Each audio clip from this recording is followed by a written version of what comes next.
How's everybody doing today? This is Corey Lee's Boxing. Please like and subscribe. And if you want to, you can donate to the channel by going to PayPal and going to Corey Lee's Boxing. The link will be in the description. Today I want to talk about Gennady Golovkin and Canelo Alvarez. Wow, things are getting heated up, man. Things are getting real heated up, man. Golovkin's recent comments, man, are going at Canelo, man. Golovkin's not holding back anymore. He's used to being soft-spoken and never saying anything in the headlines. But wow, man, he's saying a lot of stuff to make this pop, man.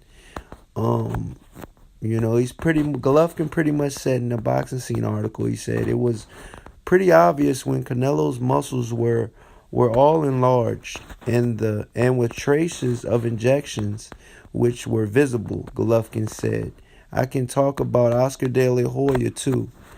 He is also not clean. He's a dirty fighter too. He goes on to say, you should take a look at the photos and ask a doctor. Ask any doctor. Let him explain what those muscles are. It's better even to use the lie detector. Yeah, that's what he's saying, dude. I mean, it's just crazy. He's pretty much, then Golovkin goes on to say, then there wouldn't be any silly questions about meat or fruits or chocolate. Damn, dude, he's going off, man. So, yeah, I mean, he's pretty much saying, dude, like, he's not buying the whole meat, the whole meat issues, you know what I mean? And he's saying his muscles are, bigger and stronger.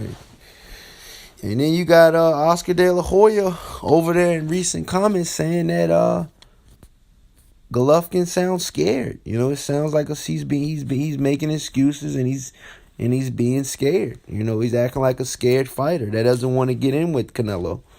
And he said, he's gonna have to get in with Canelo, and he's gonna have to fight his fight. Canelo's gonna fight his fight, pretty much is what he's saying. You know what I mean? And I mean, I think Canelo did good the first fight, man. But I honestly think Golovkin won that fight. My personal opinion.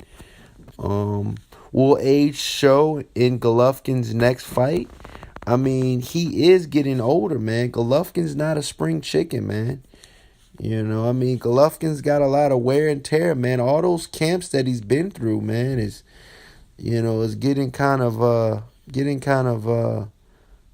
of control, man. He's been boxing. I think Gennady Golovkin's been boxing since he was 15, if I'm not for sure.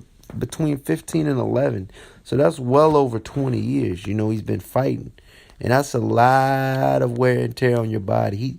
Golovkin was born on April 8th, 1982. So he's 35 years old, And you got a young spring chicken over there with Canelo Alvarez being only 27 years old. I honestly think that is a telltale sign in this fight, man. I honestly think that, with Canelo being so young and being so, youthful, and with whatever drugs that he might have in his body, is all of that is a plus. Canelo is still the A side, even with a draw. He brings the draw. He brings the crowd. So even with a draw on his record, he's from Guadalajara, Mexico. He was born on July 18th, 1990. So he's 27 years old. Some say Canelo's walk-around weight is around 180 something. Some say Golovkin's walk-around weight is around 170 something. So, we'll never know unless we're in the camp, for sure. But Canelo Alvarez has an awesome resume, with his one loss only being to the one and only Floyd Mayweather, So Gennady Golovkin versus Canelo Alvarez is set to take place on Cinco de Mayo, a Mexican holiday. And it's pretty much going to be, May 5th, 2018, man. I can't wait, man. And that was a draw. The first fight was a draw. It was for the It was for the IBF, the IBO, the WBA, and the WBC title. You know, I'm only missing one title. There's only missing one title that's not in there, and that is the WBO, which Billy Joe Saunders just beat David Lemieux. David Lemieux is one of my favorite fighters too. He's a slugger, dude. I love sluggers, dude. I love dudes that get in there and fight, and they don't pity pat around, man. And David Lemieux is one of them. He had knockout of the year, coming off the win of Curtis Stevenson's, and then he, put that fight out, and he got outboxed for 12 rounds. He was getting outboxed, and it was very apparent that Billy Joe Saunders was a very high level boxer in there, man. Some say his fighting style might be boring, but I would love to see the winner of Canelo Alvarez, Gennady Golovkin, fight Billy Joe Saunders, man. He's out there in the UK/Ireland. He's a gypsy, so he travels a lot. I'm pretty sure he's family with Tyson Fury, which also has, they both have troubles on and off, but not to get off topic, man. Golovkin Canelo would be a great fight. Some say if it's a good fight, it'll be a trilogy. Just because of the first fight was a draw. I clearly thought Golovkin won by a minimum of 2 rounds. A minimum he was up 2 rounds. But hey, man, when you don't knock a guy out, you leave it into the judge's hands, and that's what you get, man. You get a bullshit card like that, man. When you leave it into the judge's hands, dude, there's no telling what the hell them judges are gonna do, dude. You have no say when the 12th round ends and an opponent's still in front of your face, and you leave it into the judges' scorecards. You have no idea what they're gonna say, dude.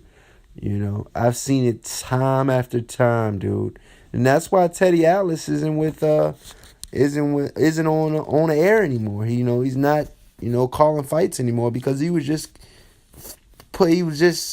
floored by some of the decisions, man.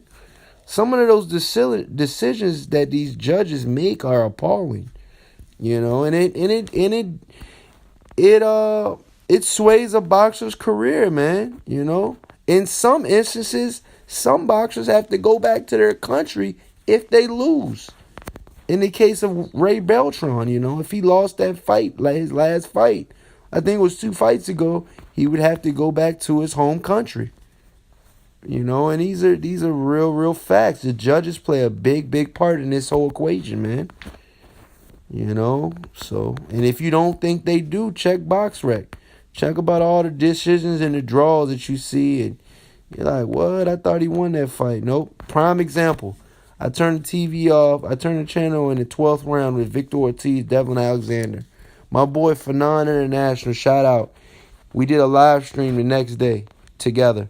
He told me that Victor Ortiz and Devin Alexander was a draw.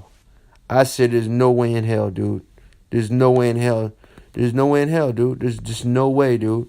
I thought Devin Alexander boxed his ass off, clearly winning 10 rounds. But it was a draw. You know why it was a draw? Because he left it into the judges' scorecards. And I mean, that's what you get, man. So, if Canelo and Golovkin, end up on the scorecards again, man, it's not going to be good. It's not going to be good.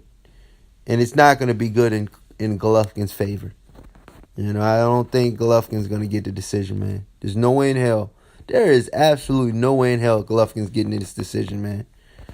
So, these are my thoughts, man. And like I said, man, until the next time, man, please like and subscribe. And like I said, man, if you want to donate to the PayPal. This is Coy Lee Boxing, dude. Signing out, man. Peace.